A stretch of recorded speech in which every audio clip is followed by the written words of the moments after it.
ഈശ്വംശിഹായ്ക്ക് സ്തുതിയായിരിക്കട്ടെ. ഞാൻ മാണിപ്പറമ്പിലച്ചൻ. Liturgy class 51. കത്തോലിക്ക സഭയുടെ മതബോധനം ലിറ്റർജി 1066 മുതൽ ആണ് നമ്മൾ ധ്യാനിച്ചുകൊണ്ടിരിക്കുന്നത്. 1072 വരെ നമ്മൾ കഴിഞ്ഞ ക്ലാസ്സിൽ കണ്ടു. ഇന്ന് കത്തോലിക്ക സഭയുടെ മതബോധനം 1073 ആണ് നമ്മൾ ചർച്ച ചെയ്യുന്നത്. അതിങ്ങനെയാണ്: The liturgy is also a participation in Christ's own prayer addressed to the Father in the Spirit. In the liturgy, all Christian prayer finds its source and goal. Through the liturgy, the inner man is rooted and grounded in the great love with which the Father loved us in His Son.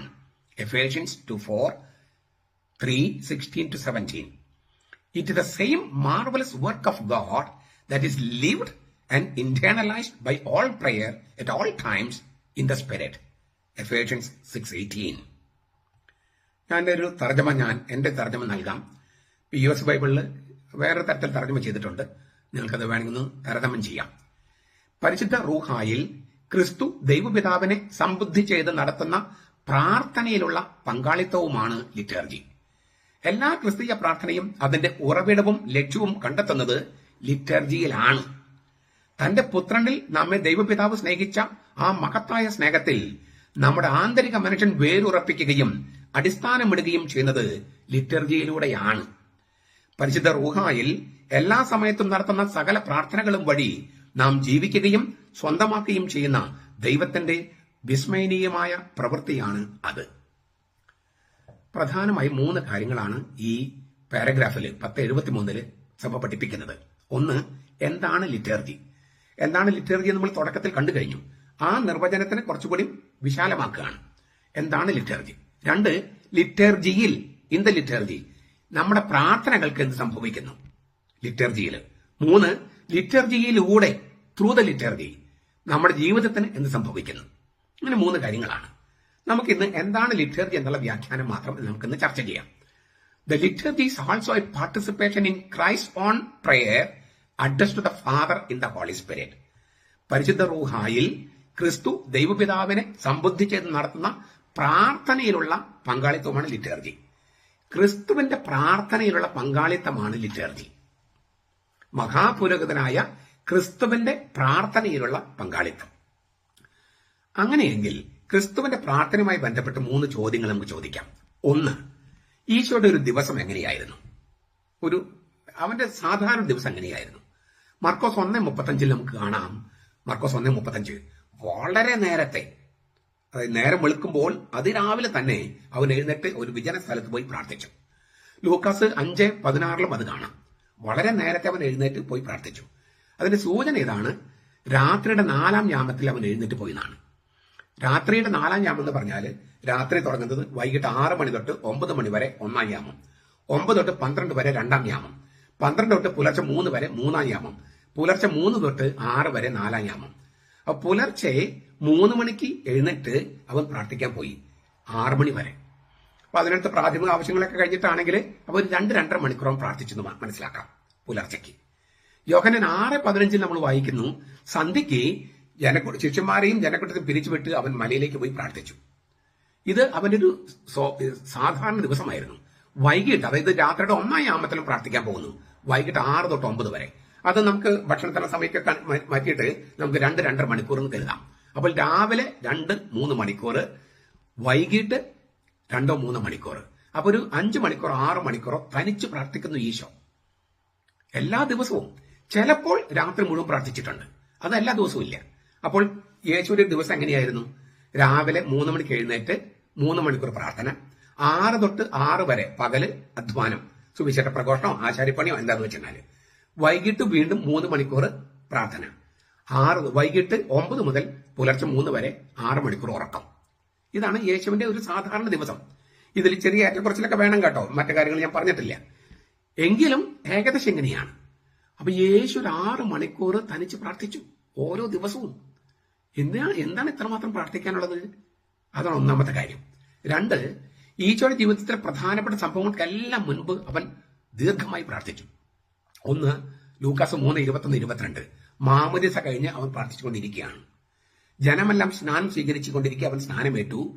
അവൻ പ്രാർത്ഥിച്ചുകൊണ്ടിരിക്കെ സ്വർഗം തുറക്കപ്പെട്ടു. Lucas 3:21-22. നമുക്ക് ഇതിലേക്കൊന്ന് തിരിച്ചു വരാൻ കുറച്ച് കഴിഞ്ഞിട്ട്.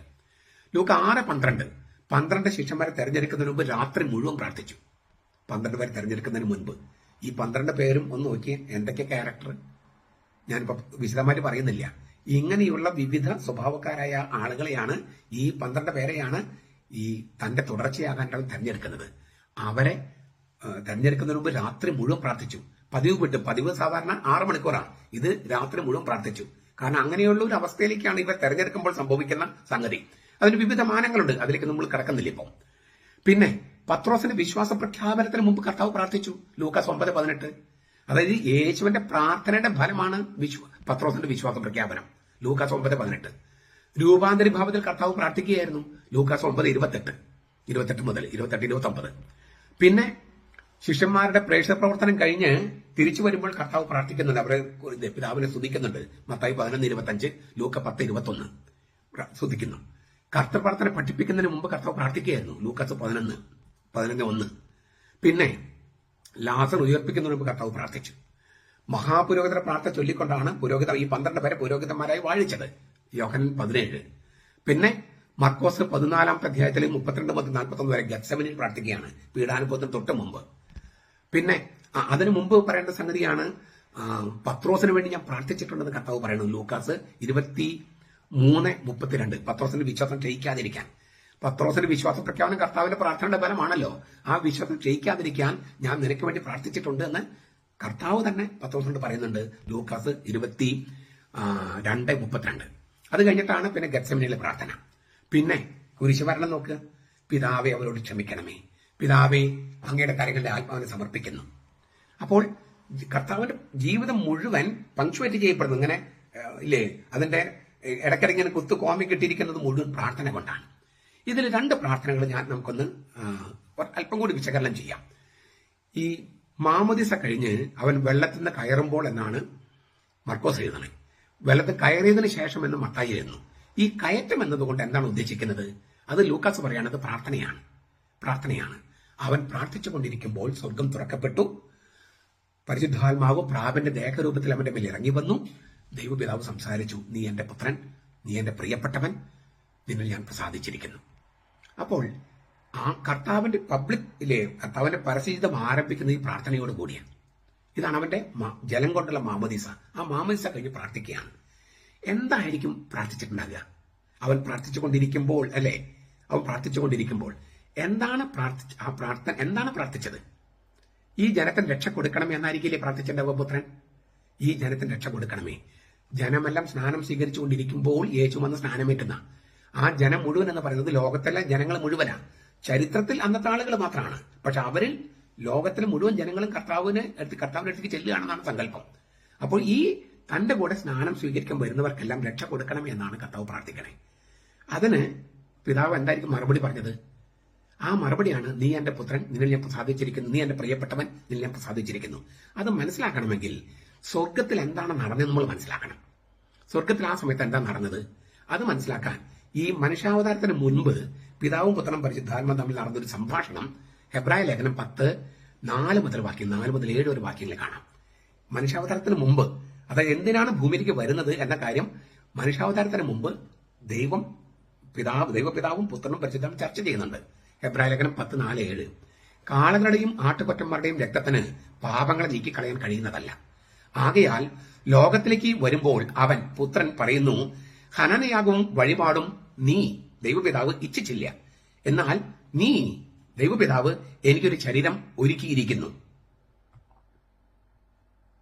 സർവാംഗ ഹോമങ്ങളിലും പാപയാഗങ്ങളിലും നീ ദൈവപിതാവ് പ്രസാദിച്ചില്ല. അപ്പോൾ ഞാൻ പുത്രൻ പറഞ്ഞു, ഇതാ ഞാൻ വരുന്നു, പുസ്തക ചുരുളിൽ എന്നെക്കുറിച്ച് എഴുതിയിരിക്കുന്നത് പോലെ ദൈവമേ, നിന്റെ ഇഷ്ടം ചെയ്യാൻ ഞാൻ വരുന്നു. അപ്പോ കാളക്കിടാങ്ങളുടെയും കോലാട്ടിൻകുട്ടികളുടെയും രക്തം കൊണ്ടൊന്നും ദൈവത്തിന് പ്രീതി ഉണ്ടാകില്ല. ദൈവം ആഗ്രഹിക്കുന്നത്, ബുദ്ധിയുള്ള മനുഷ്യൻ ദൈവം ആഗ്രഹിക്കുന്ന എന്താണ്? അനുസരണമാണ് ബലി. ഈ ഞാൻ ബലിയല്ല അനുസരണമാണ് ആഗ്രഹിക്കുന്നത് പറഞ്ഞാൽ മൃഗബലികളല്ല ആഗ്രഹിക്കുന്നത്, അനുസരണമാണെന്നാണ്.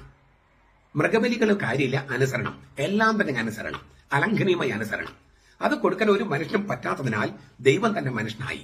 ഇതാണ് ആ പറയുന്നത്. അപ്പോൾ സർവാംഗ ഹോമങ്ങളിലും പാപയാഗങ്ങൾ നീ പ്രസാദിച്ചില്ല. അപ്പോൾ ഞാൻ പറഞ്ഞു, ഇതാ ഞാൻ വരുന്നു. പുസ്തകത്തിൽ എന്നെക്കുറിച്ച് എഴുതിയിരിക്കുന്ന പോലെ ദൈവമേ നിന്റെ ഇഷ്ടം നിറവേറ്റാൻ ഞാൻ വരുന്നു. അതിനു മുമ്പ് എന്താ പറഞ്ഞത്? കാളക്കിടാങ്ങളെയും കോലാട്ടിക്കുട്ടികളുടെയൊക്കെ രക്തം കൊണ്ട് അങ്ങ് സംപ്രീതനായില്ല. പകരം നീ എനിക്കൊരു ശരീരം സജ്ജമാക്കി. ഇത് എടുത്തിരിക്കുന്നത് സങ്കീർത്തനം 40. നിങ്ങൾ സങ്കീർത്തനം 40 എടുത്ത് വായിച്ചു നോക്കിയാൽ അവിടെ ശരീരം എന്ന വാക്കുണ്ടോ? ഇല്ല. നീ എനിക്ക് തുറന്ന കാതുകൾ തന്നാണ്. കാതുകൾ എന്നാണ്, ശരീരം എന്നില്ല. അപ്പൊ എന്താണ് ഈ കർത്താവ് സങ്കീർത്തനം എടുത്തപ്പോൾ ഒരു വാക്ക് മാറ്റി, കാതുകൾ, തുറന്ന കാതുകൾ എന്ന് മാറ്റി ശരീരം എന്നാക്കി. എന്ത് തുറന്ന കാത് എന്ന് പറഞ്ഞാല് എന്താണ്? അനുസരണം. ശരിയായ കേൾവിയാണ് അനുസരണം. നമ്മൾ കാരണവന്മാര് പറയില്ലേ, കണ്ടും കേട്ടും നടന്നോളോ. അനുസരിച്ചോളം നല്ല പണ്ട് പറയാ, കണ്ടും കേട്ടും നടന്നോളോ. കണ്ടതനുസരിച്ചും കേട്ടതനുസരിച്ചും നടക്കണം എന്ന് വെച്ചാല് പെരുമാറണം. അതായത് കേൾവി, യഥാർത്ഥ കേൾവിയാണ് അനുസരണം. കേൾവി കാതുമായിട്ട് ബന്ധപ്പെട്ടതാ. കാതുകൾ തുറന്നിരിക്കണം. അനുസരിക്കണമെങ്കിൽ കാതുകൾ തുറന്നിരിക്കണം. അങ്ങനെ കാതുകൾ തുറന്ന് കേട്ട് കഴിഞ്ഞാൽ അനുസരിക്കും. കർത്താവ് കാതുകൾ എന്നതിന് ശരീരം കൊടുത്തു എന്ന് വാക്കി മാറ്റി. എന്താണ്? അവൻ കേൾക്ക് മാത്രമല്ല, ആ കേട്ടത് എന്താണ്? ഈ അനുസരണം തന്റെ ശരീരം, തന്റെ പ്രാണൻ തന്നെ മരണത്തോളം വിട്ടുകൊടുക്കുന്ന അനുസരണം. അതുകൊണ്ടാണ് ശരീരം എന്ന് വെച്ചിരിക്കുന്നത്. ആ അനുസരണം കുരിശു മരണത്തോളം അനുസരിക്കണം. അതുകൊണ്ടാണ് അവിടെ തന്റെ ശരീരം കൊടുക്കണം. അനുസരിച്ചുകൊണ്ട് തന്റെ ശരീരം, തന്റെ പ്രാണൻ ദൈവപിതാവിന് വിട്ടുകൊടുക്കണം, മറ്റു മനുഷ്യരുടെ പാപങ്ങൾക്ക് പരിഹാരമായി. അപ്പോൾ ഇതാണ് സംസാരം. അതായത് മനുഷ്യരൊക്കെ ഞാൻ രക്ഷിക്കാം, പക്ഷെ രക്ഷിക്കണമെങ്കിൽ നീ ഒരു ശരീരം സ്വീകരിച്ച് മനുഷ്യനായി ഭൂമിയിൽ ചെന്ന് അവരുടെ പാപങ്ങളുടെ ശിക്ഷയെല്ലാം നിന്റെ മേലെ ഏറ്റെടുത്ത് നീ അവർക്ക് വേണ്ടി മരിക്കണം. ഇതാണ് നീ എന്റെ പുത്രൻ, എന്റെ പ്രിയപ്പെട്ടവൻ, ഇസഹാക്കിനെ പോലെയുള്ളവൻ. ഇസഹാക്കിനെ ഞാൻ മരണത്തിൽ മാറ്റി നിർത്തി, നിന്നെ ഞാൻ മാറ്റി നിർത്തില്ല. മരണത്തെ മാറ്റി നിർത്തില്ല. നീ എനിക്ക് പ്രസാദിച്ചവനാണ്. അത് യെശയ്യായുടെ പുസ്തകം 42:1 നിന്നാണ്. യെശയ്യ 42:1 നമുക്കറിയാം, സഹനദാസനെ കുറിച്ചുള്ള ആദ്യത്തെ കീർത്തന. ഈ നീ എന്റെ പുത്രൻ എന്നുള്ളത് സങ്കീർത്തനം 2:7. രാജാവിനെ വാഴിക്കുമ്പോൾ പറയുന്ന വചനമാണ് 2:7. ഇപ്പോ അതെടുത്തിട്ട് തല തിരിക്കുകയാണ്. പുത്രനെ ദാസനായി വാഴിക്കുക. പഴയ നിയമത്തിൽ രാജാക്കന്മാരെ, ദാസന്മാരെ പുത്രനായി ദത്തെടുക്കുകയായിരുന്നു. പഴയ നിയമത്തിലെ രാജാക്കന്മാര് ദാസന്മാരാണ്, മനുഷ്യരാണ്. അവരെ ദൈവപുത്ര ദത്തെടുക്കുകയായിരുന്നു. ഇവിടെ തല തിരിക്കുകയാണ്. പുത്രനെ ദാസനായി വാഴിക്കുകയാണ്. ദാസൻ, അടിമ, അതായത് കുരിശിൽ മരിക്കാൻ തയ്യാറായവൻ, അതാണ് അടിമ. അടിമയെപ്പോലെ, കുറ്റവാളിയെപ്പോലെ കുരിശിൽ മരിക്കാൻ തയ്യാറായാൽ ഞാൻ മനുഷ്യരെ രക്ഷിക്കാം. ഇതാണ് മാമോദീസയിൽ നടന്നത്. സ്വർഗത്തിൽ നടക്കുന്ന സംഭാഷണം ഭൂമിയിൽ, സ്വർഗം തുറന്ന് ഭൂമിയിൽ വെളിപ്പെടുത്തുകയാണ്. സ്വർഗത്തിൽ നടന്ന ആ സംഭാഷണം, പിതാവും പുത്രനും പരിശുദ്ധാത്മാവും തമ്മിൽ നടന്ന സംഭാഷണം ഭൂമിയിൽ വെളിപ്പെടുത്തുന്നതാണ് മാമോദീസ. ക്രിസ്തീയ മാമോദീസ അത് തന്നെയാണ്. കർത്താവിന് മാമോദീസ അതായിരുന്നു. മാമോദീസ കഴിഞ്ഞിട്ടുള്ള തിയോഫണി. അപ്പോൾ അത് തയ്യാറാണെന്ന് സമ്മതിക്കുന്നതിന്റെ ഭാഗമാണ് ഈ പ്രലോഭനങ്ങൾ. മാമോദീസ കഴിഞ്ഞപ്പോൾ ഉടനെ പ്രലോഭനങ്ങളാണ്. പിശാചുമായുള്ള പോരാട്ടത്തിൽ പിശാചിനെ തോൽപ്പിക്കണം. അങ്ങനെയാണ് മരണം കൈവരിക്കേണ്ടി വരിക. ഇത് ഒന്നാമത്തെ, കർത്താവിന്റെ പരസ്യത്തിൽ ഒന്നാമത്തെ രംഗം. ഇനി അവസാനത്തെ രംഗത്തേക്ക് പോവുക, കുരിശ്. എനിക്ക് ഇനിയൊരു മാമോദീസ മുങ്ങാനുണ്ട്, അത് പൂർത്തിയാകുന്നവരെ ഞാൻ അസ്വസ്ഥനാണെന്ന കർത്താവ് പറഞ്ഞേ. അത് കുരിശിലെ മരണമാണ്. അത് രണ്ടാമത്തെ മാമോദീസയാ. ആദ്യത്തെ മാമോദീസ നരകത്തിലേക്കുള്ള ഇറക്കമായിരുന്നു ജോർദാൻ നദിയിൽ. ഇവിടെ കുരിശിലേക്കുള്ള കയറ്റമാണ്. രണ്ട് മാമോദീസയാ. കുരിശിലേക്കുള്ള കയറ്റം മരണം, അത് രക്തം കൊണ്ടുള്ള മാമോദീസ. അപ്പോഴും അവൻ പ്രാർത്ഥിക്കുകയാണ്, എന്താണ്? പിതാവേ ഇവരോട് ക്ഷമിക്കണമേ. ആരോട്? അവന്റെ അപ്പുറത്തും ഇപ്പുറത്തുമുള്ള രണ്ട് കള്ളന്മാരും കർത്താവിനെ പരിഹസിച്ചുകൊണ്ടിരുന്നു. മർക്കോസ് 15:32 രണ്ടുപേരും. അതായത് ഈ കള്ളന്മാരെന്ന് പറഞ്ഞാൽ മനുഷ്യവംശമാണ്. അന്ന് മാമോദീസയുടെ സമയത്ത് പാപികളായ മനുഷ്യരെല്ലാം മാമോദീസ സ്വീകരിക്കാൻ വന്നതുപോലെ കുറ്റവാളികളായ മനുഷ്യരാണ് അപ്പുറത്തപ്പുറത്ത് തൂങ്ങിക്കിടക്കുന്നത് കർത്താവിന്റെ. ആ കുറ്റവാളികള് രക്ഷകനെ പരിഹസിക്കുകയാണ്. ഇപ്പോഴും അങ്ങനെ തന്നെ ആൾക്കാർ ചെയ്യുന്നത് പലരും. കർത്താവ് എന്ത് ചെയ്യുന്നു? അവർക്ക് വേണ്ടി പ്രാർത്ഥിക്കുന്നു. ആ പ്രാർത്ഥന കേട്ട് ഒരുത്തൻ മാനസാന്തരപ്പെട്ടു. നല്ല കള്ളെന്ന് വിളിക്കുന്ന ആള്. അവൻ പറഞ്ഞു, നിന്റെ രാജ്യത്തുള്ള എന്നെ ഓർക്കണേ, ഇന്ന് നീ എന്നോട് കൂടെ പദ്ധതിസായിരിക്കും. ആ പ്രാർത്ഥന അപ്പൊ തന്നെ കേട്ടു. രക്ഷ കൊടുക്കുകയാണ്. ഇന്ന് അവന് രക്ഷ കൊടുക്കാൻ മാത്രം കർത്താവിന് കഴിയും. ഇന്ന്, നാളെയും മറ്റന്നാളും കഴിഞ്ഞൊന്നുമല്ല, ഇപ്പോ ഈ സമയത്ത്. അതായത് അപ്പം മരിക്കുന്ന സമയത്ത് തന്നെ ഉത്ഥാനത്തിന് ശക്തി പ്രകടമാണെന്നാണ് ഈ പറഞ്ഞതിന്റെ അർത്ഥം. ഉത്ഥാനം ചെന്ന് 3-ാം ദിവസമാണ്. പക്ഷെ അതൊക്കെ ആ സമയത്ത് ഉത്ഥാനത്തിന് ശക്തി കുരിശുമരത്തെ കൊണ്ടുവരാൻ പ്രാപ്തിയുള്ളവനാണ് ആ കുരിശിൽ കിടക്കുന്നത്. അതുകൊണ്ടാണ് നാളെ കഴിഞ്ഞ് മറ്റന്നാൾ കാണാട്ടോ എന്നല്ല പറഞ്ഞത്. ഇന്ന് നീ എന്നോട് കൂടെ പരദീസയിലായിരിക്കും. കർത്താവ് മരിക്കുന്ന സമയത്ത് നീതിമാന്മാരുടെ ആത്മാക്കൾ ഉയർത്തെഴുന്നേറ്റെന്ന് പറയുന്നുണ്ട്. മത്തായിയുടെ സുവിശേഷം 27-ാം അധ്യായത്തിൽ. അതിന്റെ വെളിച്ചത്തിലാണ് സർവാധിപനും കർത്താവ് എന്ന പാട്ട് പാടുന്നത്. ആദാമും അബ്രഹാമും ഒക്കെ കർത്താവ് മരിച്ച സമയത്ത് ഉയർത്തെഴുന്നേറ്റു. എന്നിട്ട് അവൻ ഉത്ഥാനമായിട്ട് ഇല്ലേ, അവൻ ചെന്നപ്പോൾ പാതാളത്തേക്ക് ഇറങ്ങിയപ്പോൾ അവര് പാടിയ പാട്ടിനെയാണ് സർവാധിപനും കർത്താവ് എന്ന പാട്ട്. അതുകൊണ്ടാണ് ആ നേരത്തെ ദേവാലയം ഇത് തുറക്കുന്നത്. ബൈബിൾ അങ്ങനെ അരച്ചു കുറുക്കി വെച്ചിരിക്കുകയാണ് നമ്മുടെ സീറോ മലബാർ കുർബാനയിൽ. ചുരുക്കത്തില് ഈ കർത്താവിന്റെ പ്രാർത്ഥന, അപ്പൊ നമുക്കൊരു കർത്താവ് ഇങ്ങനെ ഈ പ്രധാനപ്പെട്ട സംഗതി ഒക്കെ പ്രാർത്ഥന, അവന്റെ കുരിശു മരണം രക്ഷാകരമായത് പ്രാർത്ഥനയായതുകൊണ്ടാണ്. അതുകൊണ്ടാണ് കുരിശു മരണം ഒരു അക്രമമല്ല, ഞാനത് സ്വയമേവ കൊടുക്കുകയും സ്വീകരിക്കുകയും ചെയ്യുന്നു എന്ന് പറയുന്നത്. കർത്താവിന്റെ ജീവൻ ആരും അതിക്രമിച്ച് കയ്യേറി ഇങ്ങനെ ബലമാറ്റി എടുത്തതല്ല, അവൻ സ്വയമേവ കൊടുത്തതാ. അതായത് മനുഷ്യന്റെ അക്രമത്തെ മുഴുവൻ അവൻ സ്നേഹത്തിന്റെ കൂതാശയായിട്ട് രൂപാന്തരപ്പെടുത്തുകയാണ്. അപ്പൊ നമുക്കൊരു ചോദ്യം കൂടി ചോദിക്കണം. യേശു ദൈവമല്ലേ? അപ്പൊ എന്തിനാ അവൻ പ്രാർത്ഥിക്കണേ? നമ്മൾ പറഞ്ഞു മണിക്കൂറുകൾ പ്രാർത്ഥിക്കുന്നു, ഏറ്റവും പ്രധാന സംഭവങ്ങൾക്ക് മുമ്പൊക്കെ ദീർഘമായിട്ട് പ്രാർത്ഥിക്കുന്നു. അവൻ ദൈവമല്ലേ? അപ്പൊ യേശുവിന്റെ പെർസ്പെക്റ്റീവ് പ്രാർത്ഥന എന്താണ്? പിതാവും പുത്രനും പരിശുദ്ധാവും തമ്മിലുള്ള സംഭാഷണമാണ് പ്രാർത്ഥന. നമ്മളും ദൈവവും തമ്മിലുള്ള സംഭാഷണമാണ് പ്രാർത്ഥന നമ്മൾ കേട്ടിട്ടുണ്ട്, അത് ശരി തന്നെ. പക്ഷെ യേശുവിന്റെ പരിപ്രേക്ഷ്യത്തിൽ പിതാവും പുത്രനും പരിശുദ്ധാത്മാവും തമ്മിലുള്ള സംഭാഷണമാണ് പ്രാർത്ഥന.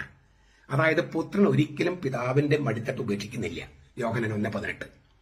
ഈ പിതാവും പുത്രനും പരിശുദ്ധാത്മാവും തമ്മിലുള്ള ആ തൃത്വം അത് നിലനിൽക്കുന്നത് ഈ പ്രാർത്ഥനയിലാണ്. ദൈവം തൃത്വമാണെന്ന് മനസ്സിലായത് ഈ പ്രാർത്ഥനയിൽ നിന്നാണ്. യേശുവിന്റെ ഈ പ്രാർത്ഥനയിൽ നിന്നാണ് ദൈവം തൃത്വമാണെന്ന് നമുക്ക് മനസ്സിലായത്. അപ്പൊ പിതാവും പുത്രനും പരിശുദ്ധാത്മാവും തമ്മിലുള്ള സംഭാഷണമാണ് പ്രാർത്ഥന യേശുവിന്റെ പരിപ്രേക്ഷ്യത്തില്. അതിനെയാണ് സൂനകദോസ്, ദൈവത്തിന്റെ സൂനകദോസ് എന്ന് പഴയ നിയമത്തില് ആമോസ് 3:7, അതുപോലെ യെരമിയ 23:18 പറയുന്നത് ദൈവത്തിന്റെ സൂനകദോസ്. ഈ സൂനകദോസിലേക്ക് ചിലപ്പോൾ മാലാഖമാരൊക്കെ വിളിക്കും. പക്ഷെ ബേസിക് ആയിട്ട് ഈ പിതാവും പുത്രനും പരിശുദ്ധാത്മാവും തമ്മിലുള്ള ആ മൂന്ന് പേരാണ് ഈ ദൈവത്തിന്റെ സൂനകദോസ്. നമുക്ക് നമ്മുടെ ഛായയിലും സാധനം മനുഷ്യൻ സൃഷ്ടിച്ചാലോ എന്നൊക്കെ പറയുന്നില്ലേ? സങ്കീർത്തനം 110 ഇല്ലേ, നീ എന്റെ വലത്ത് വശത്തിരിക്കുക, നീ മെൽക്കീസേദെക്കിന്റെ പരിശുദ്ധാത്മാവിന്റെ ക്രമപ്രകാരം നീ മഹാപുരോഹിതനാണ്.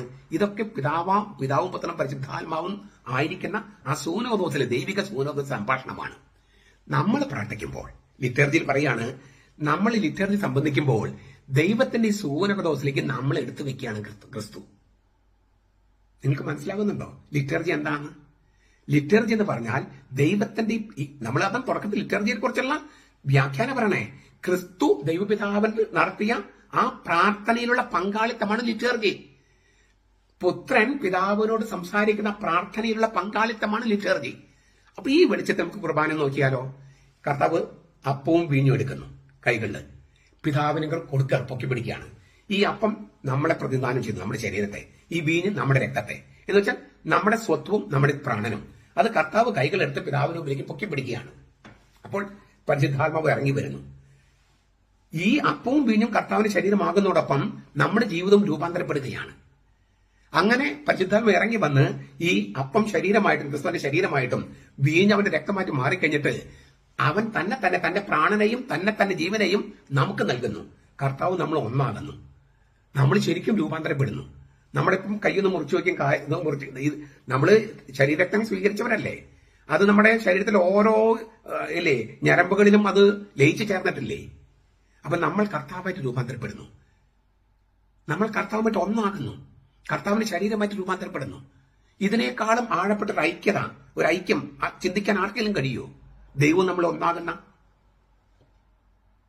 ഇതുകൊണ്ടാണ് ഈ അപ്പം ഭക്ഷിച്ചാൽ മരിക്കില്ലെന്ന് പറയണേ.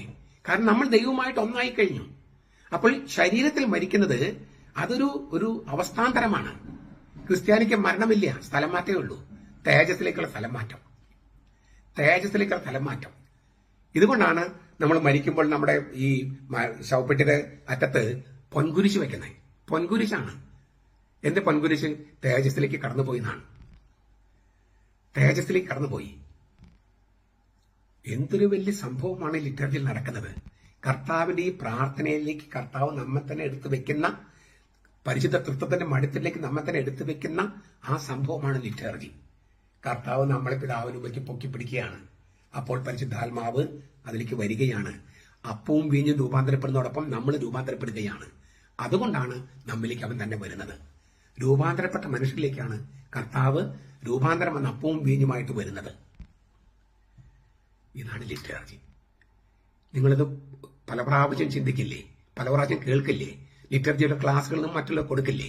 ഞാനിങ്ങനെ എന്താ പറയാ, ഇങ്ങനെ ഡ്രൈ ആയിട്ടാണ് പറഞ്ഞ ചിലതൊക്കെ. നിങ്ങളത് കുറച്ചും കൂടി ഫ്ലഷ് ആയിട്ട് അപ്പൊ പറയുമ്പം അത് ഫ്ലഷ് ആയിട്ട് പറയാൻ പറ്റും. എനിക്ക് പല ടോക്കിൽ ഞാൻ പറഞ്ഞിട്ടുണ്ട്. അതൊരു ധ്യാന ടോക്കിൽ പറയുന്ന പോലെയാണ്. അപ്പൊ നിങ്ങൾക്ക് ഇത് തന്നെ ഒരു 1.5 മണിക്കൂർ പറയാവുന്ന സംഗതിയാണ്. അപ്പൊ കുറച്ചുകൂടി ഫ്ലഷ് ആയിട്ട് അവതരിപ്പിക്കാം. അങ്ങനെ നിങ്ങൾ അവതരിപ്പിച്ച് ലിറ്റർജിയിൽ സജീവമായിട്ട് പങ്കെടുക്കാൻ നിങ്ങൾക്ക് തന്നെയും എനിക്ക് വേണ്ടി പ്രാർത്ഥിക്കാം. നിങ്ങൾക്ക് തന്നെയും നിങ്ങൾ ക്ലാസ് എടുക്കുന്ന മറ്റുള്ളവർക്കും സാധിക്കട്ടെ എന്ന് ഞാൻ പ്രാർത്ഥിക്കുന്നു. നമ്മുടെ കർത്താവ് യേശു മിശിഹായുടെ കൃപയും പിതാവായ ദൈവത്തിന്റെ സ്നേഹവും പരിശുദ്ധാത്മാവിന്റെ സഹവാസവും നാം എല്ലാവരോടും കൂടി ഉണ്ടായിരിക്കട്ടെ, ഇപ്പോഴും എപ്പോഴും എന്നേക്കും. ആമേൻ. ഈശോ മിശിഹായ്ക്ക് സ്തുതിയായിരിക്കട്ടെ. ഞാൻ മാണിപ്പറമ്പിലച്ചൻ. മരിയൻ ധ്യാനം 96. തിരുവചന ജപമാല അല്ലെങ്കിൽ തെയോത്തോക്കസിന്റെ വചനക്കൊന്ത, അതിലെ ലുത്തിനിയ, നമ്മുടെ സാധാരണ കൊന്ത തന്നെ, അതിൽ ലുത്തിനിയയിലെ വാഴ്ത്തുമൊഴികളാണ് നമ്മൾ ധ്യാനിക്കുന്നത്. അതിൽ 6ാമത്തെ വാഴ്ത്തുമൊഴി കരുണയുടെ മാതാവ്, മദർ ഓഫ് മേഴ്സി. ലത്തീനില് മാത്തർ മിസരിക്കോർദിയേ, മാത്തർ മിസരിക്കോർദിയേ. ഞാനിത് ഇതേക്കുറിച്ച് പറയുന്നതിന് മുമ്പ് ഒരു അനുഭവം നിങ്ങളുമായിട്ട് പങ്കുവെക്കാൻ ആഗ്രഹിക്കുകയാണ്. ഞാൻ ചില വീടുകളിലൊക്കെ ഡിസൈൻ ചെയ്തിട്ട് പണിയിപ്പിച്ചിട്ടുണ്ട്. അതുപോലെ ഒരു പള്ളി എന്ന് പറയാൻ പറ്റില്ല, ഒരു കപ്പേള, ഒരു മഠത്തിന്റെ കപ്പേള എന്റെ ഡിസൈനിൽ ഞാൻ ഡിസൈൻ ചെയ്ത് കൊടുത്തിട്ടുണ്ട്, അങ്ങനെ പണിതിട്ടുണ്ട്. പക്ഷെ ഞാൻ എഞ്ചിനീയർ അല്ല. അപ്പൊ ഡിസൈൻ ചെയ്താലും എഞ്ചിനീയറിംഗ് എനിക്ക് അറിഞ്ഞുകൂടാ. അപ്പൊ എന്നെ സഹായിക്കാനായിട്ട് 2 എഞ്ചിനീയേഴ്സ് ഈ മഠത്തിന്റെ പള്ളി, അത് സാമാന്യം വലിപ്പമുള്ളൊരു പള്ളിയാണ്. കപ്പേള എന്ന് പറഞ്ഞാലും മഠത്തിന്റെ കപ്പേള എന്ന് പറഞ്ഞാലും സാമാന്യം വലിപ്പമുള്ളതാണ്. അത് പണിയുന്ന സമയത്ത് 2 എഞ്ചിനീയേഴ്സ് ഈ എന്തിന്റെ എഞ്ചിനീയറിംഗ്, പള്ളിയുടെ ഡിസൈനൊക്കെ ഞാൻ കൊടുത്തതാണെങ്കിലും എഞ്ചിനീയറിംഗ് 2 എഞ്ചിനീയേഴ്സ് വേണമായിരുന്നു. അപ്പൊ അവർ ഫ്രീ ആയിട്ട് ചെയ്യുന്ന ഒരു, അങ്ങനെ അവര് നൂതനമായ സാങ്കേതിക വിദ്യയൊക്കെ ലോകത്തിന്റെ നാനാഭാഗങ്ങളിലും പോയി പഠിപ്പിക്കുന്ന, പാരീസിലും അങ്ങനെ നിരവധി രാജ്യങ്ങളിൽ പോയിട്ട് നൂതന സാങ്കേതിക വിദ്യകൾ ഈ കെട്ടിട നിർമ്മാണത്തിന്റെ പഠിപ്പിക്കുന്ന സ്ത്രീകളാണ്. രണ്ടുപേരും എഞ്ചിനീയേഴ്സാണ്. രണ്ടുപേരും എനിക്കറിയാവുന്നവരാണ്. ഒരാള് കത്തോലിക്കയാണ്, മറ്റേയാള് ഹിന്ദുവാണ്. അപ്പൊ ഈ കപ്പേള പണിയുമായിട്ട് ബന്ധപ്പെട്ട് പലപ്പോഴും കണ്ടിട്ടുണ്ട് ഞങ്ങള്. അപ്പൊ അവരൊരു അനുഭവം പറഞ്ഞു. ഈ 2 എഞ്ചിനീയേഴ്സ്, ഞാൻ ആവർത്തിക്കുക, ഒരാള് കത്തോലിക്ക പെൺകുട്ടിയാണ്, ഒരാള് ഹിന്ദുവാണ്. ഇവര് ലോകത്തിന്റെ എവിടെയൊക്കെ യാത്ര ചെയ്യുമ്പോഴും മിക്കപ്പോഴും ഒരുമിച്ച യാത്ര, കാരണം ഇവർ ഈ പ്രോജക്റ്റുകൾ അവതരിപ്പിക്കാനായിട്ട് ലോകത്തിന് എവിടെയാണെങ്കിലും നിവൃത്തിയുള്ളിടത്തോളം, ഒരു ക്ലാസ്സിനിടയ്ക്കാണെങ്കിൽ നടക്കില്ല, അല്ലാത്ത ദിവസങ്ങളിലൊക്കെ യാത്ര ചെയ്യുകയാണെങ്കിൽ പോലും ഉച്ച കഴിഞ്ഞ് 3 മണി ആകുമ്പോൾ ഇവരുടെ കാറിലാണെങ്കിൽ ഇവർ കാറ് നിർത്തി എവിടെയെങ്കിലും ഒരു മരത്തിന്റെ ചുവട്ടൊക്കെ നിർത്തി ഇവര് പുറത്തിറങ്ങി മുട്ടുകുത്തി കൈകൾ വിരിച്ച് പിടിച്ച് കരുണക്കൊന്ത ചൊല്ലും. ഒരു കത്തോലിക്ക പെൺകുട്ടിയും ഒരു ഹിന്ദു പെൺകുട്ടിയാണ്. അവർക്ക് ചിലപ്പോൾ ചൊല്ലാൻ പറ്റാത്ത അവസരങ്ങളുണ്ട്. പക്ഷെ മിക്കപ്പോഴും അവർ എങ്ങനെയെങ്കിലും ചാൻസ് നോക്കി ഉച്ച കഴിഞ്ഞ് 3 മണിക്ക്, കർത്താവ് പാലസരകൾ 3 മണിക്ക് മരിച്ച സമയം, ആ സമയത്ത് ഈ കരുണക്കൊന്ത കൈകൾ വിരിച്ചു പിടിച്ച് ചൊല്ലും. അപ്പൊ ഞാൻ അത്ഭുതപ്പെട്ടു. ഈ കരുണക്കൊന്ത ആദ്യം സിസ്റ്റർ ഫൗസ്തീന രൂപപ്പെടുത്തിയതാണ്. അതിന്റെ ഒരു പരിഭാഷ വത്തിക്കാനിലേക്ക് അയച്ചു. 1959 മറ്റാണ് അയച്ചെന്നാണ് ഞാൻ വിചാരിക്കുന്നത്. സിസ്റ്റേഴ്സ് അയച്ചു. അത് പാഷാണ്ഡതയാണ് എന്ന് പറഞ്ഞ് വത്തിക്കാൻ അത് ചൊല്ലണ്ടെന്ന് പറഞ്ഞു. പിന്നീട് ജോൺ പോൾ രണ്ടാമൻ കരോൾ വോയ്റ്റീവ ക്രാക്കോ രൂപതയുടെ മെത്രാപ്പൊലിത്തയായപ്പോൾ വീണ്ടും ഒരു പരിഭാഷ തയ്യാറാക്കി ഈ പ്രാർത്ഥന ഒന്ന് റീകൺസിഡർ ചെയ്യണമെന്ന് പറഞ്ഞിട്ട് വത്തിക്കാനിലേക്ക് എഴുതി. അങ്ങനെയാണ് വത്തിക്കാൻ അത് അംഗീകരിച്ച് പിന്നെ ചൊല്ലാനായിട്ട് അനുവാദം തന്നത്. അപ്പൊ ആദ്യത്തെ പരിഭാഷയിൽ എന്തോ ഒരു പ്രശ്നം ഉണ്ടായിരുന്നു. അല്പം പാഷാണ്ഡത പോലെ തോന്നിക്കുന്ന ഒരു പരിഭാഷയായിരുന്നു. മാത്രമല്ല സിസ്റ്റർ ഫൗസ്തീനയുടെ ഡയറി ട്രാൻസ്ലേറ്റ് ചെയ്യുന്നത് ഒട്ടും എളുപ്പമല്ല. ആ തരത്തിലുള്ള ഒരു ദർശനങ്ങളൊക്കെ കിട്ടിയിരിക്കുന്നത്. അപ്പോൾ ഇങ്ങനെ ഒരുപാട് കടമ്പകൾ കടന്നിട്ടാണ് ഈ കരുണക്കൊന്ത അംഗീകരിച്ചത് കത്തോലിക്ക സഭയിൽ. അങ്ങനെ പോളണ്ടിൽ രൂപപ്പെട്ട ഒരു കരുണക്കൊന്ത, അത് വത്തിക്കാൻ അനുവാദം കൊടുക്കാൻ ഒരുപാട് കടമ്പകൾ ഉണ്ടായിരുന്നു. കടമ്പകൾ കടന്നിട്ടാണ് അത് കിട്ടിയത്. അത് പക്ഷേ ഇന്ത്യയില് ഒരു കത്തോലിക്ക പെൺകുട്ടിയും ഒരു ഹിന്ദു പെൺകുട്ടിയും ഒരുമിച്ച് ചൊല്ലുന്നു. അപ്പൊ ഈ കർത്താവിന്റെ കരുണ എന്നുള്ള ആ സന്ദേശം അതിങ്ങനെ വ്യാപിക്കുകയാണ്. അതിനെ കുറച്ചുകൂടി വിശാലമാക്കുകയാണ്. ഈ ഓരോ വിശുദ്ധന്റെയും ദൗത്യം എന്ന് പറയുന്നത് കത്തോലിക്ക സഭയിൽ ഉള്ളിൽ നിന്നുകൊണ്ട് കത്തോലിക്ക സഭയുടെ ഫ്രെയിം കുറച്ചുകൂടി വലുതാക്കുകയാണെന്ന് ബെനഡിക്ട് മാർപ്പാപ്പ പറയുന്നുണ്ട്.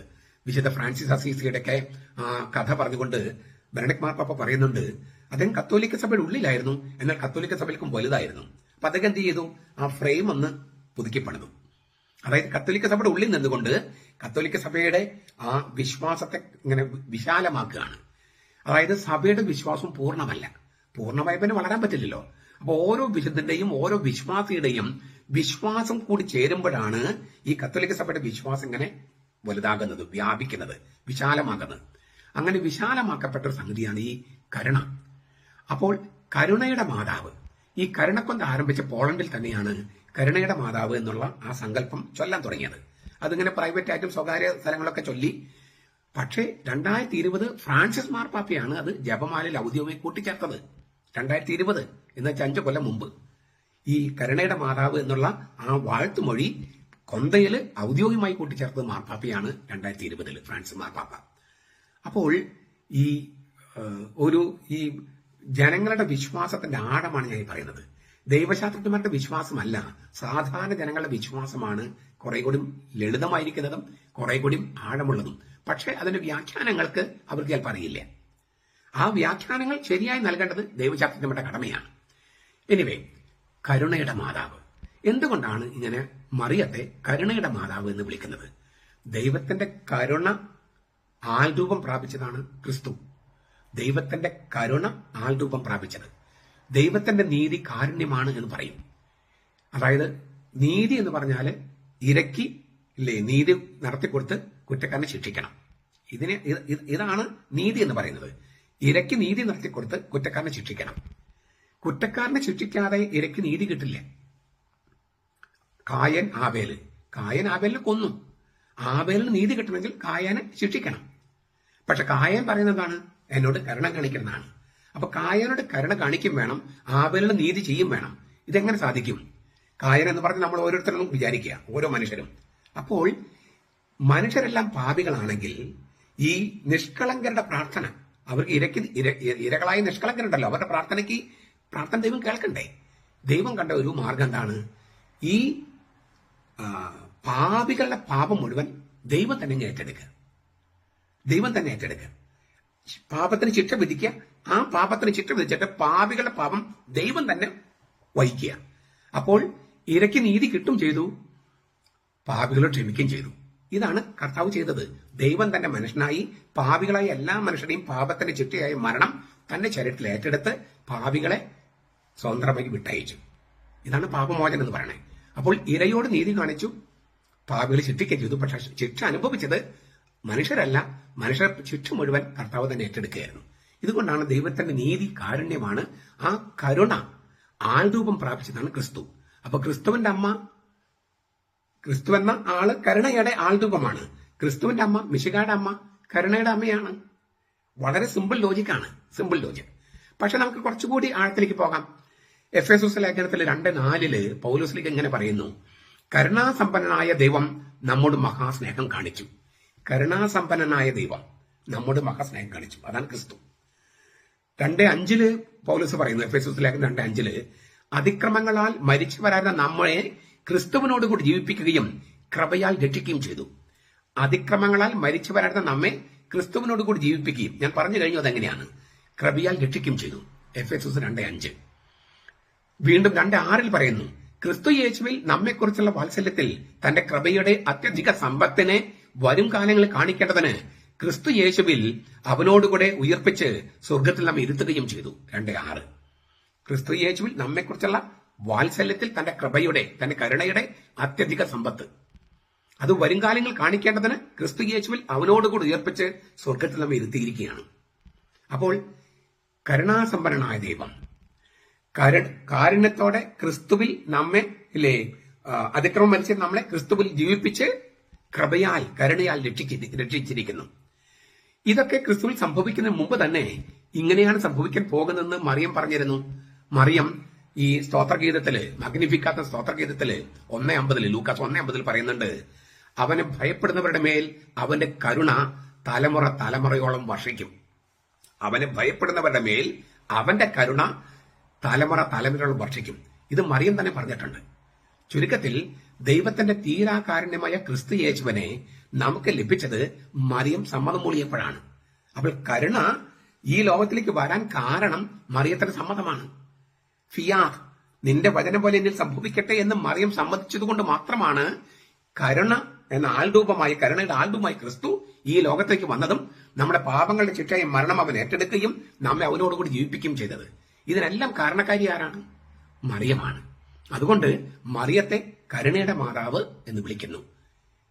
ക്രിസ്തുവിന്റെ മാതാവ്, മിശിഹായുടെ മാതാവ്, അവള് കരുണയുടെ മാതാവാണ്. ഈ കരുണയുടെ മാതാവ് ആണ് അവളെന്ന് തെളിയിക്കുന്ന രംഗമാണ് കാനായിലെ കല്യാണം. അവിടെ മറിയോടെ ഉണ്ടായിരുന്നു അയൽപ്പക്കത്തൊരു വീട്ടിലെ കല്യാണം. ഈശോയും ശിഷ്യന്മാരും ക്ഷണിക്കപ്പെടുകയായിരുന്നു. അപ്പൊ ഒരല്പം അകന്ന ഒരു ബന്ധുക്കളായിരിക്കാം.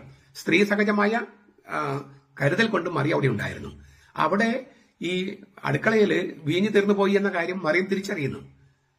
ആരും അവളോട് പറഞ്ഞിട്ടൊന്നല്ല. അത് സ്ത്രീകൾക്ക് അങ്ങനെ ഒരു ഗുണമുണ്ട്. മറ്റുള്ള ആവശ്യങ്ങൾ കണ്ടറിയാനുള്ള ഒരു കഴിവ് സ്ത്രീകൾക്ക് സഹജമായിട്ടുണ്ട്. മറിയത്തിന് പ്രത്യേകിച്ചുണ്ട്. പ്രത്യേകിച്ച് അവൾ കരുണയുടെ മാതാവാണ്. ആ വീടിനൊരു പ്രശ്നം ഉണ്ടാകരുതെന്ന് കരുതിയിട്ട് തന്റെ മകന്റെ അടുക്ക് ചെന്ന് പറയാണ് അവർക്ക് വീഞ്ഞില്ല. മകൻ അമ്മയോട് ദേഷ്യപ്പെടുകയൊക്കെ ചെയ്തു. പക്ഷെ അമ്മ കൂട്ടാക്കിയില്ല. അവസാനം എന്തുണ്ടായി ഇല്ലേ? മറിയം പരിചാരകരോട് പറഞ്ഞത് അവൻ പറയുന്നത് പോലെ, അവൻ കൽപ്പിക്കുന്നില്ലെങ്കിൽ ചെയ്യാനാ. അവൻ കൽപ്പിക്കുന്നത് ചെയ്യാ. സത്യത്തിൽ എന്താ സംഭവിച്ചത്? മറിയം പറഞ്ഞതുപോലെ ക്രിസ്തു ചെയ്തു, അല്ലേ? അവൻ കൽപ്പിക്കുന്ന പോലെ നിങ്ങൾ ചെയ്യുക എന്നാണ് മറിയം പരിചാരകരോട് പറഞ്ഞത്. പക്ഷെ ക്രിസ്തു എന്താണ് ചെയ്തത്? മറിയം കൽപ്പിച്ചതുപോലെ ക്രിസ്തു ചെയ്തു. അപ്പം മറിയത്തിന്റെ കരുണയുടെ, അലിവിന്റെ ഏറ്റവും മഹത്തായ ഉദാഹരണമാണിത്. ഇതാണ് ഈ മറിയത്തെ കരുണയുടെ മാതാവ് എന്ന് വിളിക്കുന്നത്. ഇപ്പോൾ മറിയത്തിന്റെ സ്ഥാനത്ത് സഭയാണ്. മറിയം യേശുവിനോട് പറഞ്ഞു അവർക്ക് വീഞ്ഞില്ല. കർത്താവ് ചോദിച്ചു, എന്റെ സമയം ആയിട്ടില്ല, എനിക്കും നിനക്കുമെന്ത്? സ്ത്രീയെ എനിക്കും നിനക്കുമെന്ത്? എന്റെ സമയം ആയിട്ടില്ല. മറിയം അത് സമ്മതിച്ചു കൊടുത്തില്ല. മറിയം ഇൻസിസ്റ്റ് ചെയ്തു എന്നാണ് നമുക്ക് ആ രംഗത്ത് മനസ്സിലാകുന്നത്. അപ്പോൾ സമയമായിട്ടില്ല എന്ന് പറഞ്ഞ കർത്താവ് സമയമായിട്ടില്ലെങ്കിൽ പോലും മറിയത്തിന്റെ വാക്ക് കേട്ട് സമയത്തിൽ കാര്യം ചെയ്തു കൊടുത്തു. ഇതാണ് ഇപ്പൊ സംഭവിക്കുന്നത്. സഭ കർത്താവിനോട് പറയാണ് ഞങ്ങൾക്ക് വീഞ്ഞില്ല എന്ന് വെച്ചാൽ മേൽത്തരം പരിശുദ്ധാത്മാവിന്റെ മേൽത്തരം ഗിഫ്റ്റ്, പരിശുദ്ധാത്മാവിന്റെ ദാനം. വീഞ്ഞിന് അങ്ങനെ ഒരു അർത്ഥമുണ്ട്. മേൽത്തരം ദാനം എന്ന അർത്ഥമുണ്ട്. ഈ പെന്തക്കൊസ്തയിൽ പരിശുദ്ധാത്മ വന്നു കഴിഞ്ഞപ്പോൾ അവർ വീഞ്ഞ് കുടിച്ച് ഉന്മത്തരായിരിക്കാന്നാണ് പറഞ്ഞത്, ആരോപിച്ചത്. പത്രോസ് പറഞ്ഞ അല്ലല്ല, ഞങ്ങൾ ആത്മാവിനെ കുറിച്ച് ഉന്മത്തരായിരിക്കുക, വീഞ്ഞല്ല ആത്മാവിനെ കുടിച്ചിരിക്കുന്നത്. അപ്പോൾ ആത്മാവിന്റെ പ്രതീകമാണ് വീഞ്ഞ്. ഇവിടെ മേൽത്തരം വീഞ്ഞാണ്, പരിശുദ്ധാത്മാവിന്റെ മേൽത്തരം ദാനം. അപ്പൊ സഭ, മറിയത്തിന്റെ സ്ഥാനത്ത് സഭ നിന്ന് കർത്താവിനോട് പറയാണ് ഞങ്ങൾക്ക് വീഞ്ഞില്ല, ഞങ്ങൾക്ക് മേൽത്തരം വീഞ്ഞില്ല, പരിശുദ്ധാത്മ ദാനം തരണം. എന്റെ സമയം ആയിട്ടില്ലെന്ന് കർത്താവ് പറയുന്നു. അവന്റെ രണ്ടാമത്തെ വരവിന്റെ സമയം ആയിട്ടില്ല. പക്ഷെ സഭ പറയാണ് അത് പോരാ, രണ്ടാമത്തെ ആഗമനത്തിൽ കിട്ടിയ പോലെ ഇപ്പൊ വേണം. അപ്പോൾ സമയമാകാത്തവൻ, രണ്ടാമത്തെ വരവന്റെ സമയമാകാത്തവൻ സമയത്തിനുള്ളിൽ വന്ന് തന്നെ നമുക്ക് നൽകുകയാണ്. തന്റെ മേൽത്തരം വീഞ്ഞ് കുർബാന നമുക്ക് നൽകുകയാണ്. അതാണ് വിശുദ്ധ കുർബാന.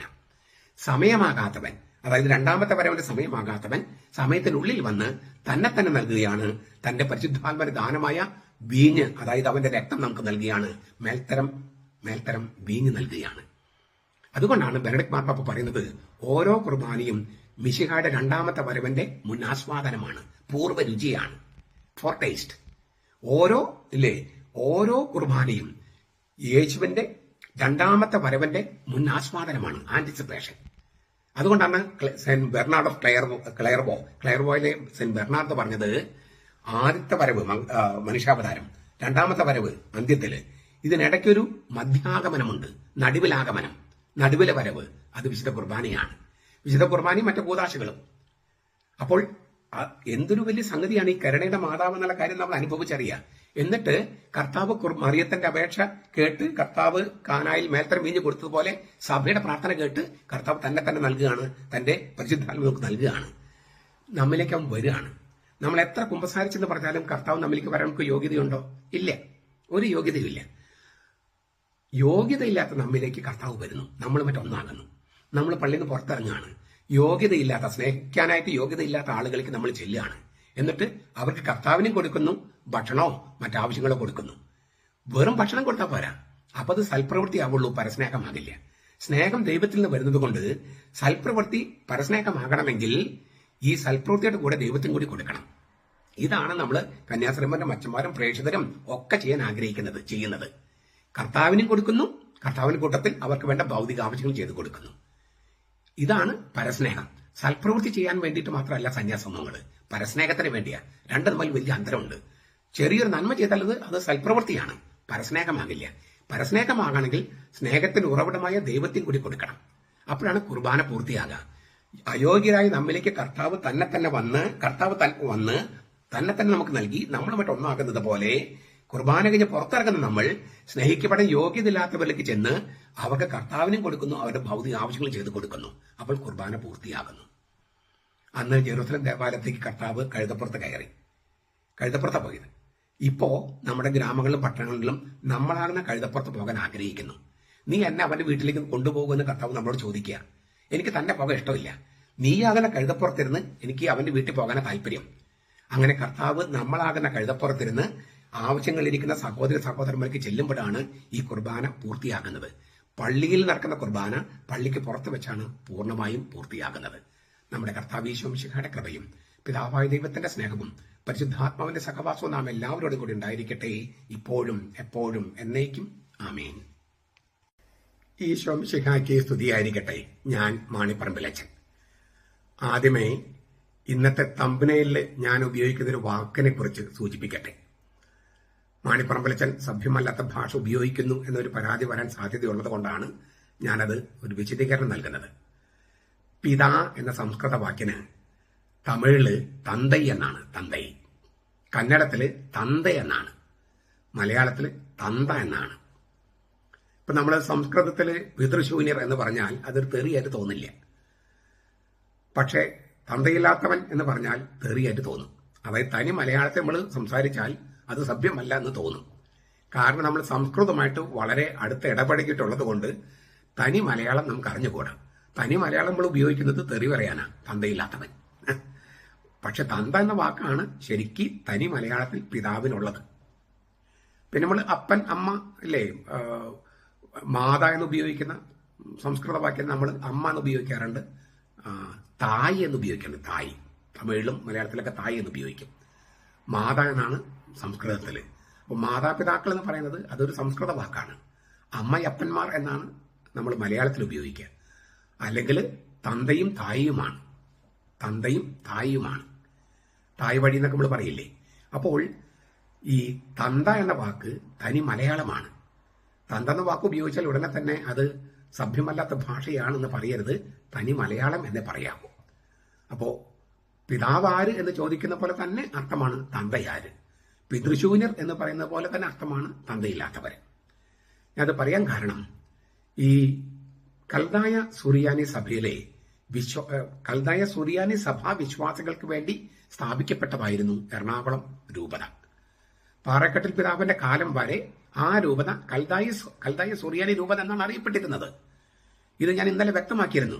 പാറക്കാട്ടിൽ പിതാവ് അടക്കം അന്നത്തെ മെത്രാന്മാരെല്ലാവരും ഒപ്പിട്ട രേഖയിൽ അത് പറഞ്ഞിരുന്നു. നമ്മളത് വീണ്ടും ഒന്ന് സൂചിപ്പിക്കും. അപ്പോൾ കൽദായ സുറിയാനി വിശ്വാസികൾക്ക് വേണ്ടി രൂപം കൊണ്ട രൂപതയാണ് എറണാകുളം. അത് തെളിയിക്കുന്ന മറ്റ് ചില തെളിവുകൾ ഞാൻ ഇന്ന് ചൂണ്ടിക്കാണിക്കുകയാണ്. എറണാകുളത്തിന്റെ ആദ്യത്തെ മെത്രാൻ അഥവാ വികാരി അപ്പസ്തോലിക്കയായി നിയമിക്കപ്പെട്ടത് മാർ ലൂയിസ് പഴയപ്പറമ്പിലാണ്. അദ്ദേഹത്തിന് എറണാകുളം രൂപതക്കാര് അന്ന് നൽകിയ മംഗളപത്രത്തിലെ ആദ്യത്തെ പാരഗ്രാഫ് ഇങ്ങനെയാണ്. അന്ന് മംഗലപത്രം എന്ന് പറയാം, മംഗളപത്രം എന്നല്ല, മംഗലപത്രം. ഈ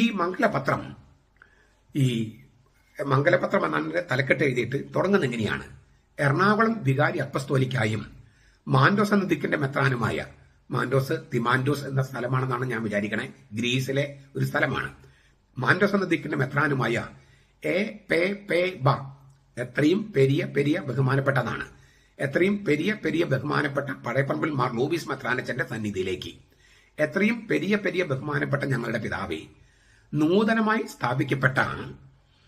സ്ഥാപിക്കപ്പെട്ടതും വികാര്യത്തിന് കീഴുള്ളതുമായ റോമ കത്തോലിക്ക കൽദായ സുറിയാനിക്കാരായ ഞങ്ങൾ, നൂതനമായി സ്ഥാപിക്കപ്പെട്ടതും വികാര്യത്തിന് കീഴുള്ളതുമായ റോമ കത്തോലിക്ക കൽദായ സുറിയാനിക്കാരായ ഞങ്ങൾ, അങ്ങേ മെത്രാപ്പട്ട അഭിഷേകാനന്തരം ഞങ്ങളുടെ മധ്യയുള്ള ആഗമന ദിവസമായ ദിനത്തിൽ ഞങ്ങൾ ഉൾക്കാമ്പിൽ നാനാ പ്രകാരേണ തിങ്ങി വിങ്ങി കവിഞ്ഞൊഴുകുന്ന സന്തോഷ വികാരങ്ങളെ ചുരുക്കത്തിൽ മംഗലപത്ര മുഖേനയെങ്കിലും പ്രദർശിപ്പിക്കുന്നതിനുള്ള ആഗ്രഹത്തോടെ സന്നിധാനത്തിൽ സന്നിഹിതരായിരിക്കുന്ന ഞങ്ങളെ ദയാപൂർവം അംഗീകരിക്കുമാറ് വിനയസഹിതം യാചിച്ചു കൊള്ളുന്നു. നൂതനമായി സ്ഥാപിക്കപ്പെട്ട വികാരത്തിന് കീഴുള്ള റോമ കത്തോലിക്ക കൽദായ സുറിയാനിക്കാരായ ഞങ്ങൾ എന്നാണ് എറണാകുളത്തെ സത്യവിശ്വാസികള് മംഗലപത്രത്തിൽ മാർ ലൂയിസ് പിതാവിന് എഴുതി കൊടുത്തത്. റോമ കത്തോലിക്ക കൽദായ സുറിയാനിക്കാരായ ഞങ്ങൾ. ഇതിനർത്ഥം എറണാകുളം രൂപതയിലെ ആളുകൾ കൽദായ കത്തോലിക്ക സുറിയാനിക്കാർ ആയിരുന്നുവെന്നല്ലേ? എന്നു മുതലാണ് ഇവർ കൽദായ വിരോധികളായത്? അവർ കൽദായ സുറിയാനിക്കാരുടെ പിൻഗാമികളല്ലെങ്കിൽ അവരുടെ തന്തയാര്? എന്നു മുതലാണ് അവർക്ക് ഈ ജനിതക മാറ്റം വന്നത്? വളരെ പ്രസക്തമായ ചോദ്യമല്ലേ ഇത്? എറണാകുളം രൂപത സ്ഥാപിക്കപ്പെട്ടത് കൽദായ കത്തോലിക്ക കൽദായ സുറിയാനിക്കാർക്ക് വേണ്ടിയാണ്. അപ്പൊ അവിടെയുള്ള അൽമായ മുന്നേറ്റക്കാരും വിമത വൈദികരും ഞങ്ങൾ കൽദായരല്ല, ഞങ്ങൾ സുറിയാനിക്കാരല്ല എന്ന് പറയുന്നെങ്കിൽ അവരുടെ തന്ത ആരെന്ന് വെളിപ്പെടുത്തണം. അവരുടെ DNA പരിശോധിക്കണം. വിമത വൈദികരും അൽമായ മുന്നേറ്റക്കാരും തന്ത ആരെന്ന് തെളിയേണ്ടതുണ്ട്. 1919 മാർ ലൂയിസ് പഴയപ്പറമ്പിൽ പിതാവ് മരിച്ചു.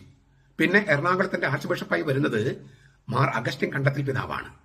അദ്ദേഹം 1930 ഡിസംബർ 3 അന്നത്തെ സുറിയാനി കുർബാനക്രമത്തിന് സുറിയാനിയിൽ എഴുതിയ ആമുഖത്തിലെ ആദ്യ വാക്യം ഇങ്ങനെയായിരുന്നു: മലബാറിലെ കൽദായ സുറിയാനി സഭയിലെ വൈദികർ ഉപയോഗിക്കുന്ന സ്ലീഹന്മാരുടെ കുർബാനക്രമ പുസ്തകം പുതുതായി അച്ചടിക്കുന്നതിന് വലിയ സന്തോഷത്തോടെ നാം അനുവാദം നൽകുന്നു. ഒന്നുകൂടി കേട്ടെ. മലബാറിലെ കൽദായ സുറിയാനി സഭയിലെ വൈദികർ ഉപയോഗിക്കുന്ന സ്ലീഹന്മാരുടെ കുർബാനക്രമ പുസ്തകം പുതുതായി അച്ചടിക്കുന്നതിന് മലബാറിലെ കൽദായ സുറിയാനി സഭ, അതാണ് സീറോ മലബാർ സഭ. സീറോ മലബാർ സഭയെ അറിഞ്ഞിരുന്നത് മലബാറിലെ കൽദായ സുറിയാനി സഭ എന്നാണ്. ഇത് എറണാകുളത്തെ മാർ അഗസ്റ്റിൻ കണ്ടത്തിൽ പിതാവ് എഴുതിയതാണ് 1930. അപ്പോ പൗവത്തിൽ പിതാവ് കൽദായവൽക്കരണം തുടങ്ങിയെന്ന് പറഞ്ഞാൽ അന്ന് അദ്ദേഹം ജനിച്ചിട്ടുണ്ടോ? പൗവത്തിൽ പിതാവ് ജനിച്ചിട്ടുണ്ടെങ്കിൽ തന്നെ എത്ര വയസ്സുണ്ടാകും? 1865 ഫെബ്രുവരി 11 വന്യ ചാവർ കുര്യാക്കോസ് ഏലിയാസ് അച്ഛനും അതുപോലെ സഹസന്യാസികളും അന്നത്തെ വരാപ്പുഴ വികാരി അപ്പസ്തോലിക്കായ ബെർണാർഡീനോസ് മെത്രാന് സുറിയാനിയിൽ അയച്ച കത്തില് ഇങ്ങനെ രേഖപ്പെടുത്തിയിരിക്കുന്നു: ഞങ്ങൾ കൽദായ സുറിയാനി സഭയിലെ വൈദികർ. ചാവറയച്ചനും CMI സന്യാസ സമൂഹത്തിലെ ആളുകളും അന്നത്തെ വരാപ്പുഴ വികാരി അപ്പസ്തോലിക്ക് എഴുതിയ കത്താണ് പറയുന്നത്: ഞങ്ങൾ കൽദായ സുറിയാനി സഭയിലെ വൈദികർ. ഡോക്ടർ ചാൾസ് പൈങ്ങോട്ട്, അദ്ദേഹം ചരിത്രകാരനാണ്. അദ്ദേഹത്തിന്റെ ഒരു പുസ്തകത്തിന്റെ പേരാണ് സീറോ മലബാർ എന്ന പേര്. അതിനകത്ത് പേജ് 20 ഈ പറഞ്ഞ സംഗതി കിടപ്പുണ്ട്: ഞങ്ങൾ കൽദായ സുറിയാനി സഭയിലെ വൈദികർ. സീറോ മലബാർ സഭക്കാരെ സീറോ കൽദായരെന്നും വിളിക്കുന്ന നിരവധി രേഖകള് റോമിലെ പുരാതന രേഖകൾ ഇടയിൽ കാണാമെന്ന് ഈ ഡോക്ടർ ചാൾസ് പൈങ്ങാട്ട് ഈ സീറോ മലബാർ എന്ന പേര് എന്ന പുസ്തകത്തിന്റെ 17 പേജിൽ കൊടുത്തിട്ടുണ്ട്. റോമിലെ രേഖാലയത്തില് അർക്കൈവ്സില് സീറോ മലബാർ സഭയെ വിളിക്കുന്നത് സീറോ കൽദായരെന്നോ ആണ്. ഈ സീറോ മലബാർ സഭയുടെ പുനരുദ്ധരിക്കപ്പെട്ട കുർബാനക്രമം നടപ്പിലാക്കാൻ സംബന്ധിച്ച് വൈദിക മേലധ്യക്ഷന്മാരുടെ സംയുക്ത ഇടയലേഖനം 1962 ജൂൺ 18 പ്രസിദ്ധപ്പെടുത്തിയ ഇടയലേഖനത്തില് എറണാകുളം മെത്രാപ്പൊലീത്ത ജോസഫ് പാറേക്കാട്ടില്, ചങ്ങനാശ്ശേരി മെത്രാപ്പൊലീത്ത മാത്യു കാവുകാട്ട്, തൃശൂർ മെത്രാൻ ജോർജ് ആലപ്പാട്ട്, കോട്ടയം മെത്രാൻ തോമസ് തറയില്, പാലം മെത്രാൻ സെബാസ്റ്റ്യൻ വയലിൽ, തലശ്ശേരി മെത്രാൻ സെബാസ്റ്റ്യൻ വള്ളപ്പള്ളി, കോതമംഗലം മെത്രാൻ മാത്യു പോത്തനാമ്പുഴി എന്നിവർ ഒപ്പുവെച്ച് എഴുതിയിരിക്കുന്ന രേഖ എങ്ങനെയാണ്: പുരാതന കാലം മുതൽ കേരള സുറിയാനി സഭ സീറോ കൽദായ റീത്താണ് ആചരിച്ചു പോന്നിരുന്നത്. പാറക്കെട്ട് പിതാവ് എഴുതിയിരിക്കുന്നതാണ് കേട്ടോ. അതാണ് ആദ്യം ഒപ്പുവെച്ചിരിക്കുന്നത്. പുരാതന കാലം മുതൽ കേരള സുറിയാനി സഭ സീറോ കൽദായ റീത്താണ് ആചരിച്ചു പോരുന്നത്. അതിന് പൗരസ്ത്യ സുറിയാനി റീത്തെന്നും മെസപ്പൊട്ടേമിയൻ റീത്തെന്നും പേർഷ്യൻ റീത്തെന്നും വിളിക്കാറുണ്ട്. ഞാൻ ഇന്നലെ പറഞ്ഞതാണ്, പക്ഷെ ഒന്ന് ആവർത്തിക്കുകയാണ്. കൽദായ റീത്തിന് പ്രശസ്തമായ പല പ്രത്യേകതകളുമുണ്ട്. ജെറൂസലമിൽ ആദിമസഭ ഉപയോഗിച്ചിരുന്നത് സുറിയാനി ഭാഷയായിരുന്നതുകൊണ്ട് എബ്രായ പാരമ്പര്യങ്ങളോടും വേദഗ്രന്ഥങ്ങളോടും അടുത്ത ബന്ധമാണ് അതിനുള്ളത്. കൂടാതെ കൽദായ സുറിയാനി റീത്ത് രൂപമെടുത്ത എദേസ നഗരം ആദ്യ നൂറ്റാണ്ടുകളിൽ ദൈവശാസ്ത്ര പഠനത്തിന്റെയും വേദപുസ്തക അധ്യയനത്തിന്റെയും ഒരു വിസ്തൃത കേന്ദ്രമായിരുന്നു. ഗ്രീക്ക് റോമൻ സംസ്കാരങ്ങൾക്ക് കിടനിൽക്കുന്ന സെമിറ്റിക് സംസ്കാരത്തിന്റെ ആസ്ഥാനവും എദേസയായിരുന്നു. ഈ അന്തരീക്ഷത്തിൽ വളർന്നതുകൊണ്ട് കൽദായ സുറിയാനി റീത്ത് തികച്ചും പൗരസ്ത്യമായ ഒരു സംസ്കാര വിശേഷത്തെ പ്രതിഫലിപ്പിക്കുന്ന ഒന്നാണ്. ഇതത്രേ നമ്മുടെ പുരാതനമായ റീത്ത്. ഇത് പാറക്കട്ടി പിതാവ് എഴുതി മറ്റു മെത്രാന്മാർ എഴുതി ഒപ്പിട്ട് നൽകിയിരിക്കുന്നതാണ് 1962. ചുരുക്കത്തിൽ എറണാകുളത്തെ ശ്രീറാമാൻപാർ വിശ്വാസികൾ കൽദായ സുറിയാനി കത്തോലിക്കരാണ്. കൽദായ സുറിയാനി കത്തോലിക്കർ. അവരുടെ പൈതൃകം കൽദായ സുറിയാനി എന്ന പൗരത്വ സുറിയാനിയുടേതാണ്. ഇതിനെ എതിർക്കുന്ന ഇപ്പോഴത്തെ അൽമായ മുന്നേറ്റക്കാരുടെ തന്തയാരാണ്? എറണാകുളത്തെ സത്യവിശ്വാസികൾ അവരുടെ പൈതൃകം എന്ന് പറയുന്നത് കൽദായ സുറിയാനിയാണ്. ഈ അൽമായ മുന്നേറ്റക്കാർ അതിനെ എതിർക്കുന്നു. കൽദായ വൽക്കരണം എന്ന് പറഞ്ഞ് എതിർക്കുന്നു. വിമത വൈദികരും അത് എതിർക്കുന്നു. എങ്കിൽ അവരുടെ തന്തയാരെന്ന് വെളിപ്പെടുത്തണം. ഈ അൽമായ മുന്നേറ്റക്കാരുടെയും വിമത വൈദികരുടെയും തന്ത ആരാണ്? അവരുടെ പൈതൃകം എന്താണ്? ആരാണ് അവരെ കൽദായ വിരോധികളാക്കിയത്? ആരാണ് ഇവരുടെ ശരിക്കുള്ള തന്തയെ മാറ്റി മറ്റൊരു തന്തയാണെന്ന് പറഞ്ഞ് നൽകിയത്? ഇതിനുള്ള ഉത്തരങ്ങളൊക്കെ നമുക്ക് നാളെ കാണാം. ഈ ചോദ്യം വളരെ പ്രസക്തമാണ്. എറണാകുളം അങ്കമാലി അതിരൂപതയിലെ സകല വിശ്വാസികളോടുമാണ് ഞാൻ ചോദിക്കുന്നത്. ഈ അൽമായ മുന്നേറ്റക്കാരുടെയും വിമത വൈദ്യരും തന്തയാരെന്ന് നിങ്ങൾ കണ്ടെത്തി നൽകണം.